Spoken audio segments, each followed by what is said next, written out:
Halo Tribuners, Anda kembali menyaksikan live update Top 10.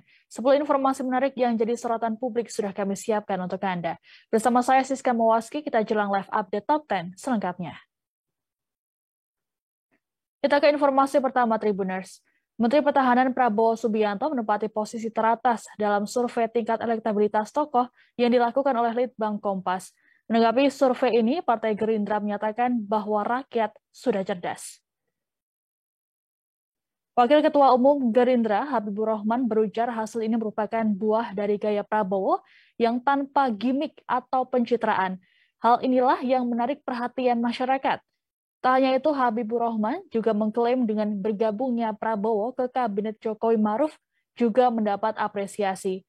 Kehadiran Prabowo dinilai membawa dampak positif bagi stabilitas pemerintahan, sehingga berjalan efektif dan fokus mengatasi persoalan bangsa.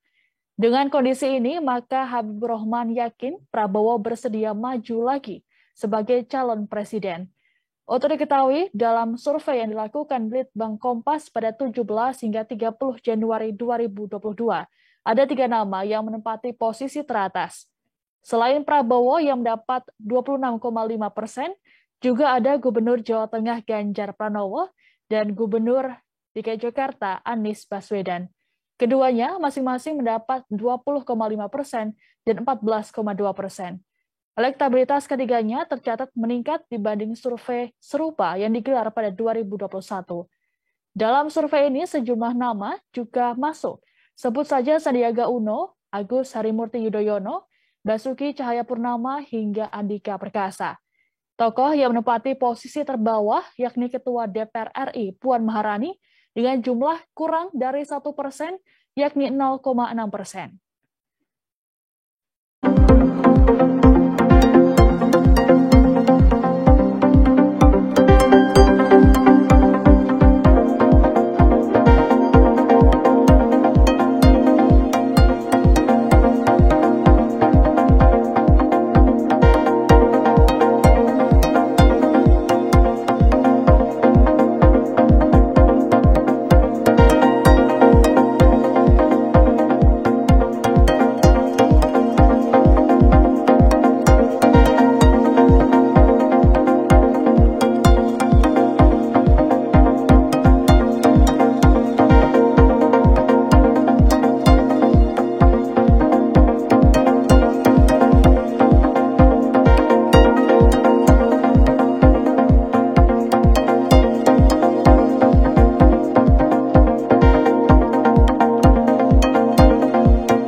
Presiden Joko Widodo akhirnya buka suara memberikan bocoran soal sosok yang akan menjadi Kepala Badan Otorita Ibu Kota Negara atau IKN. Meski tak menjelaskan secara gamblang terkait dengan nama tokoh, Presiden Jokowi hanya memberikan ciri-cirinya. Hal ini disampaikannya saat menghadiri peresmian kantor DPP Partai Nasdem atau Nasdem Tower di Menteng, Jakarta Pusat pada Selasa 22 Februari. Jokowi mengatakan bahwa yang akan menjadi pemimpin ibu kota kelak tidak berasal dari partai. Nama tersebut rencananya akan diumumkan dalam waktu dekat yang kemungkinannya adalah pekan depan. Sebelumnya, Presiden Jokowi juga sempat mengungkapkan terkait dengan kriteria calon pemimpin IKN. Ia menyebut setidaknya seseorang yang memimpin IKN memiliki latar belakang arsitek dan pernah memimpin daerah. Beberapa waktu lalu, Jokowi juga sempat menyebut ada 4 nama tokoh yang dinilai cocok sebagai pemimpin IKN. Mereka yakni Komut Pertamina Basuki Cahayapurnama atau Ahok, Kepala Lembaga Kebijakan Pengadaan Barang Jasa Pemerintah atau LKPP Abdullah Azwar Anas, mantan Menristek Bambang Brojonegoro, dan mantan Dirut Wijaya Karya atau Wika Tumiana. Namun kini keempat nama tersebut dianggap gugur karena tidak memiliki latar belakang arsitek. Tokoh yang dinilai memenuhi kriteria yang disebutkan yakni Gubernur Jawa Barat Ridwan Kamil. Menanggapi hal ini, Ridwan Kamil mengaku enggan berandai-andai, terlebih masih banyak program di Jawa Barat yang belum selesai. Pria yang akrab disapa Emil ini yakin Presiden Jokowi punya pilihan yang terbaik.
Polisi telah menangkap 3 pelaku penganiayaan terhadap Ketua Komite Nasional Pemuda Indonesia atau KNPI Haris Pertama yang terjadi di Menteng, Jakarta Pusat pada Senin 21 Februari lalu. Diketahui ketiganya merupakan debt collector atau penagih utang, namun mereka mengaku tidak saling kenal. Ketiga pelaku yakni MS berusia 44 tahun, JT berusia 43 tahun, dan SS berusia 61 tahun. Menurut polisi, ada 5 orang yang terlibat dalam peristiwa ini, akan tetapi 2 diantaranya masih buron. Penangkapan terhadap 3 pelaku dilakukan oleh Direskrim Polda Metro Jaya kurang dari 1 kali 24 jam. 4 orang pelaku berperan sebagai eksekutor, sedangkan 1 orang yakni SS berperan sebagai dalang. Direskrim Polda Metro Jaya Kombes Pol Tubagus Ade Hidayat mengatakan pihaknya belum mengetahui motif para pelaku mengeroyok Haris. Ia juga mengungkapkan bahwa pelaku yang tertangkap tidak ada masalah dengan korban. Atas perbuatannya, 4 tersangka yang menjadi eksekutor dikenakan pasal 170 KUHP terkait dengan pengeroyokan dengan ancaman 9 tahun penjara. Sementara 1 pelaku SS yang memerintahkan para pelaku dikenakan pasal 55, jungto pasal 20 KUHP terkait penyertaan. Tersangka SS dikenakan pasal berbeda karena tidak ikut mengeroyok Haris lantaran ia hanya memerintahkan para pelaku. Para eksekutor dijanjikan uang senilai 1 juta rupiah oleh SS yang memberikan perintah. Sementara itu, Haris Pertama yang jadi korban mengalami babak belur di bagian wajahnya. Haris juga mengaku saat penganiayaan terjadi, dirinya mendengar kata bunuh dan mati.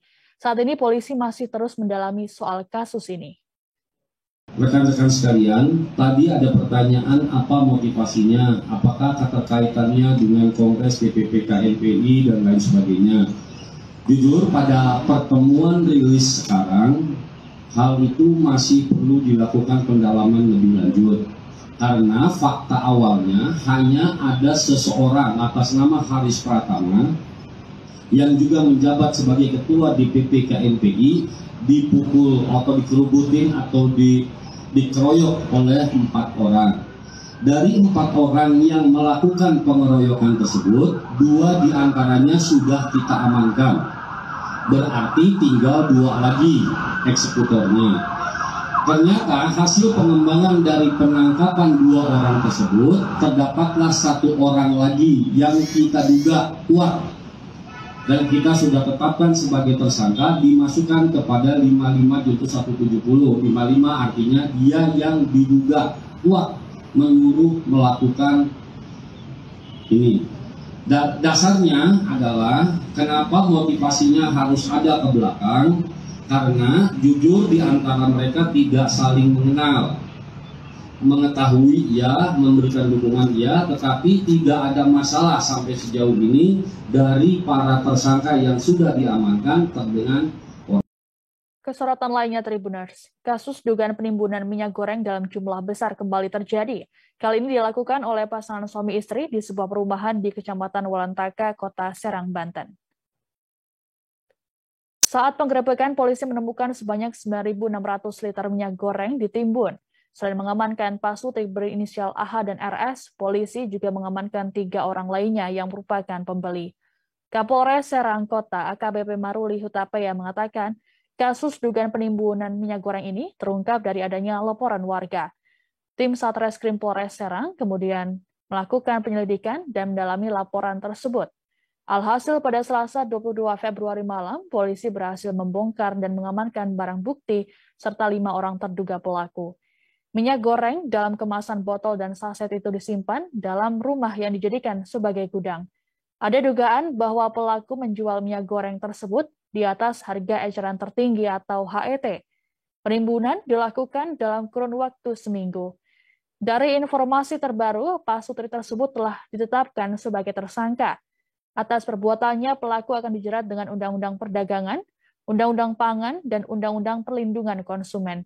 Ancaman pidananya maksimal 7 tahun penjara dan atau denda sebesar 150 miliar rupiah. Ada satu plastik, satu saset itu berjumlah 12. Jadi totalnya semua ada 9.600 botol atau saset minyak goreng dari berbagai macam. Kita berharap dengan adanya pengungkapan ini tidak ada lagi kelangkaan dan harga bisa normal, masyarakat juga bisa mendapatkan kebutuhan pokok secara normal dan tidak kesulitan.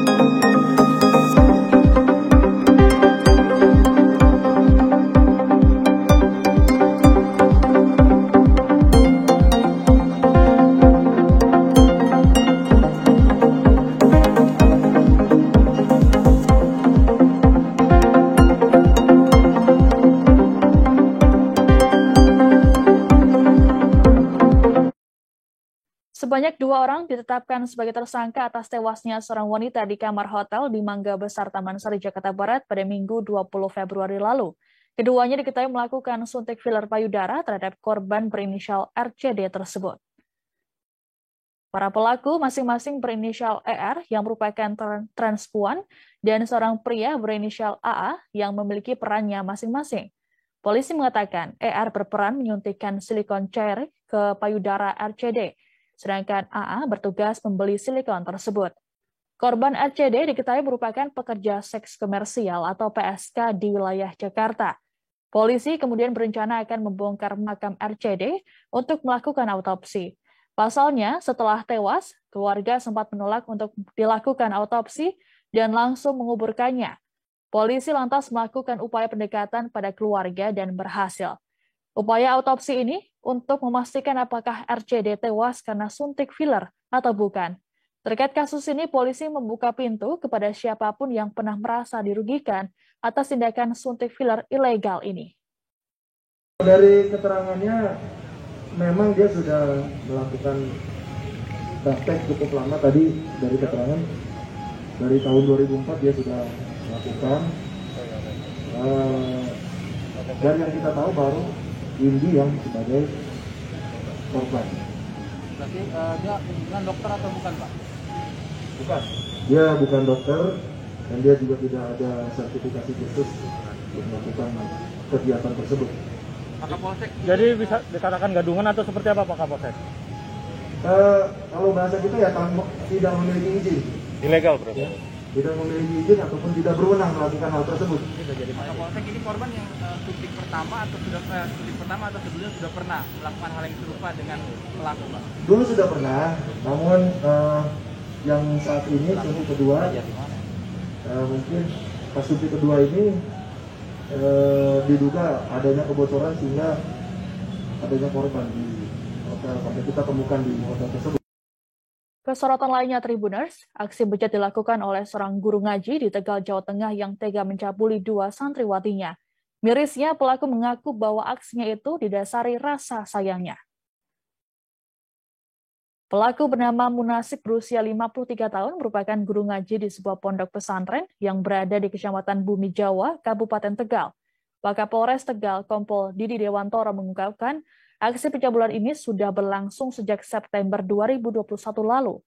Pelaku melancarkan aksinya di pondok pesantren karena kebetulan yang bersangkutan merupakan seorang pengurus.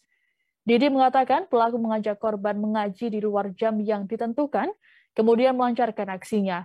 Kasus ini terungkap setelah ayah korban menjemput anaknya pulang dari pesantren tersebut pada Oktober 2021 lalu. Ayah korban kala itu bertemu dengan pelaku, kemudian dikabari bahwa sang anak sedang berselisih dengan teman-temannya di pesantren. Namun hal aneh terjadi ketika sang anak hendak pulang naik mobil, teman-teman korban justru memeluknya. Ayah korban yang curiga dengan hal ini kemudian membawa anaknya ke ustadz lain untuk diobati secara alternatif. Saat menjalani pengobatan inilah semua kelakuan bejat guru ngaji di pesantren tersebut terbongkar. Korban baru mau berbicara kejadian yang dialami setelah ditanya oleh ustadz tersebut. Ia mengaku mendapat tindak asusila dari oknum guru ngaji tersebut. Tersangka Munasik menuturkan dirinya memilih korban karena santriwati itu memiliki paras yang cantik. Dengan tersangka atas nama Bapak Munasik bin Jumar dengan alamat Bumi Jawa, ya. Ini dilaporkan pada tanggal 18 Januari 2022 yang kebetulan kejadiannya ini sebenarnya sudah dari tahun 2021, yaitu sekitar bulan September. Kejadian di Pondok Pesantren Al-Muki, Desa Duku Mobok, Desa Begawat, Kecamatan Bumi Jawa, Kabupaten Tegal.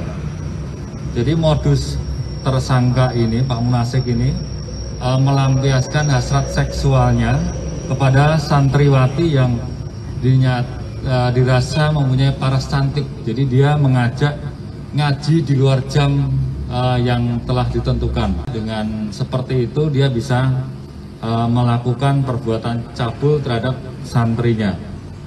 Kemudian dari hasil pengembangan bahwa ada 2 orang santriwati yang sudah pernah dilakukan pencabulan oleh Pak Munasik bin Jumar. Masih dari Tegal, Jawa Tengah, Tribuners, aksi tak senonoh dilakukan oleh seorang pria terhadap anak kandung laki-lakinya. Pelaku nekat mencabuli korban dengan alasan tak puas dengan sang istri. Korban berinisial AA dicabuli oleh pelaku Waryadi dalam kurun waktu 2018 hingga 2022. AA menjadi korban bejat sang ayah saat dirinya masih berusia 17 tahun. Polisi mengatakan kasus ini terungkap saat korban dan pelaku bertengkar pada Rabu 26 Januari dini hari. Kakak korban yang datang kemudian menanyakan permasalahan yang terjadi. Dari situlah korban mengungkapkan peristiwa naas yang selama ini ia alami. Kakak dan ibu korban kemudian melaporkan peristiwa ini ke Satreskrim Polres Tegal pada 17 Februari 2022. Selama dicabuli sang ayah, korban tak berani melawan karena diancam menggunakan senjata tajam. Total pelaku Waryadi mencabuli sang anak sebanyak 7 kali. Atas perbuatannya, pelaku terjerat pasal perlindungan anak dengan ancaman hukuman penjara maksimal 15 tahun dan tambahan 1/3. Hal ini karena pelaku merupakan ayah kandung korban. Terkait kondisi korban, pihak Lembaga Pelindungan Anak Kabupaten Tegal melakukan pendampingan. Pendampingan ini bertujuan untuk memulihkan psikologis korban agar dapat kembali beraktivitas normal seperti biasa. Kategori anak sejak tahun 2018 hingga terakhir di tahun 2022 pada bulan Januari terakhir kali. Sehingga karena adanya peristiwa tersebut, si korban menyampaikan kepada keluarganya, kakak kandungnya, dan kemudian membuat laporan di Polres Tegal. Korban ini laki-laki dan Laki-laki korban. Pada saat dilaksanakan tidak ada perlawanan dari korbannya. Korban merasa takut ya akan ancaman-ancaman yang dilontarkan oleh si pelaku. kalau pengakuan pelaku itu motifnya apa dan bisa seperti itu? Motifnya ya kebutuhan biologis kalau berdasarkan keterangan dari tersangka. Motif tidak ada pelayanan dari istri atau bagaimana? Istrinya sudah kita minta keterangan. Jadi untuk berhubungan badan ya biasa layaknya suami istri. Kalau memang ada perlakuan yang agak sedikit menyimpang dari si pelaku.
Beredar video di media sosial yang menunjukkan seorang pria diseret oleh beberapa orang dari dalam mal di Palembang, Sumatera Selatan.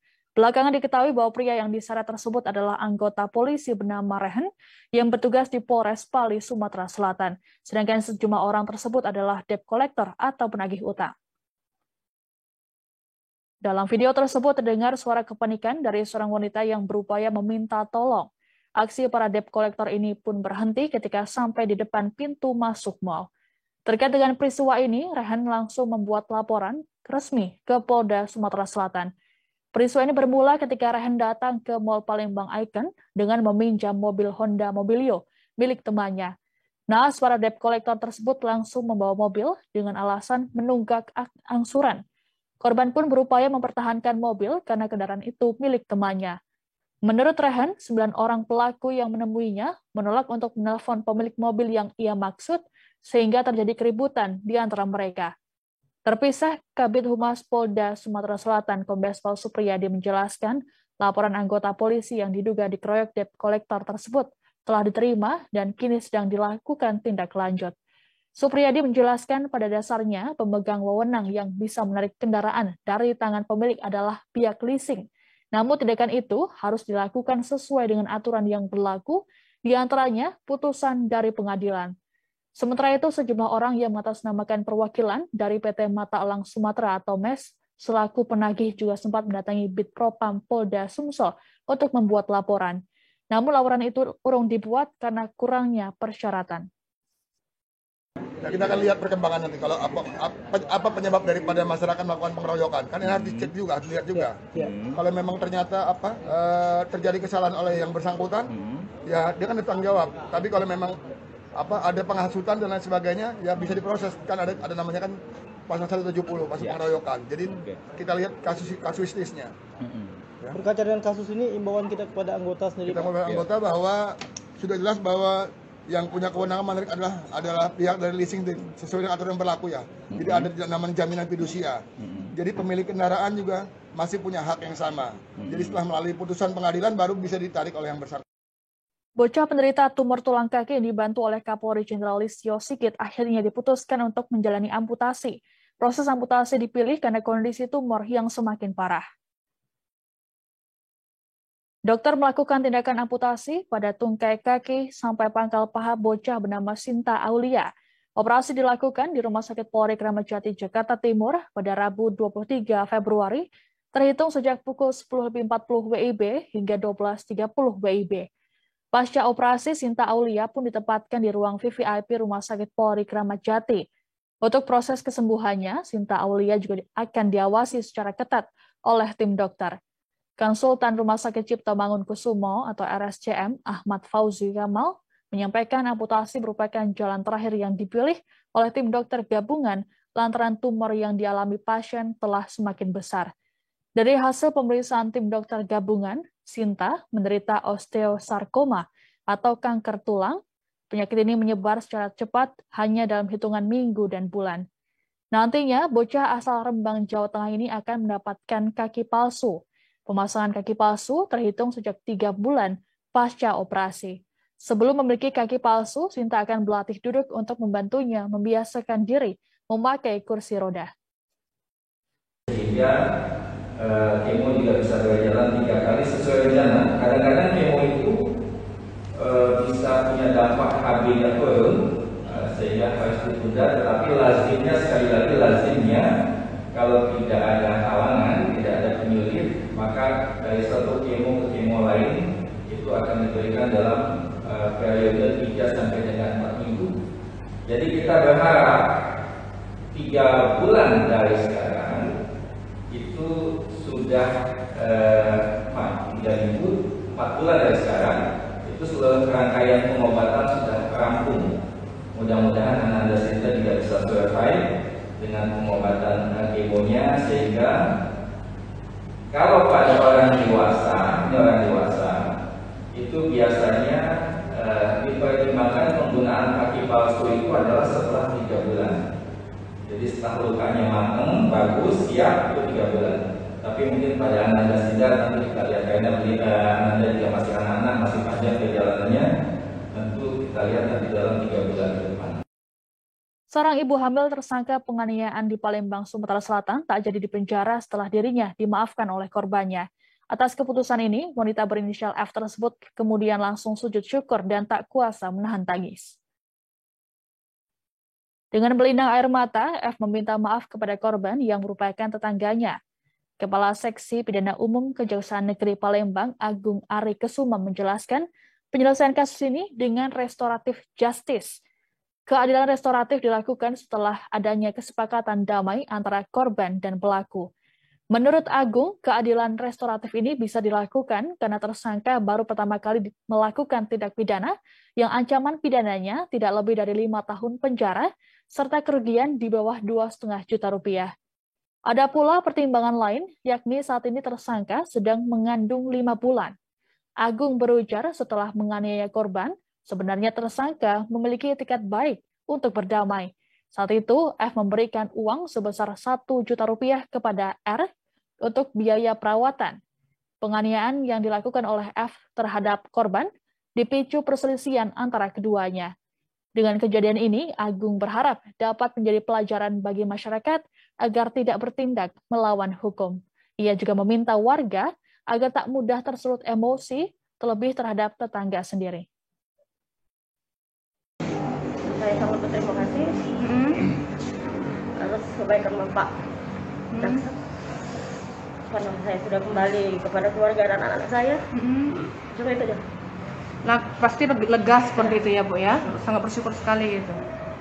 Untuk ini kalau boleh tahu kasus apa, Bu? Boleh cerita sedikit. Permasalahan apa? Maaf. Masalah paham. Salah paham gitu. Terus terjadi? Nah, itu aja. Kebelahian. Oke, terhadap orang yang berkelahi dengan Ibu, apa yang ingin Ibu sampaikan karena memaafkan Ibu juga? Saya minta maaf. Sebesar-besar. Karena saya tidak mengenai kesalahan yang kemarin-kemarin. Selama ditahan Ibu meninggalkan anak sama istri berapa? Anak berapa, Bu? 4 ya. Berapa lama, Bu? 2 bulan. Yang bersangkutan hari ini kami lepaskan karena sudah kami serahkan surat ketetapan penghentian penuntutan dari Kepala Kejaksaan Negeri Palembang, di mana yang bersangkutan sebelumnya disangkakan pasal 351 ayat 1 dengan ancaman hukuman 2 tahun 8 bulan.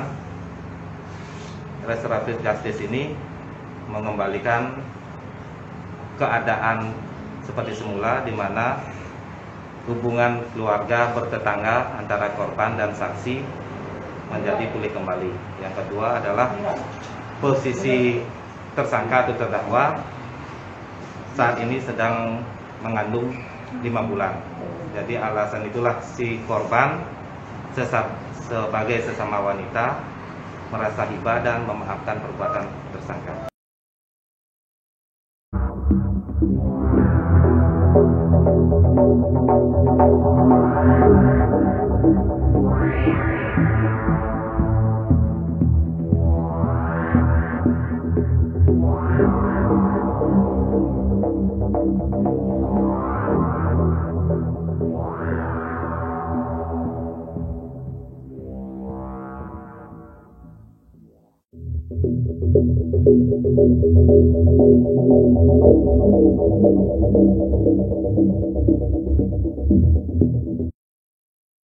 Informasi tadi sekaligus menutup jumpa kita dalam live update Top 10 kali ini. Jangan lupa untuk terus perbarui informasi Anda di kanal YouTube Tribun News. Saya Siska Mawaski pamit undur diri. Terima kasih dan sampai jumpa. Jangan lupa like, subscribe, dan share ya.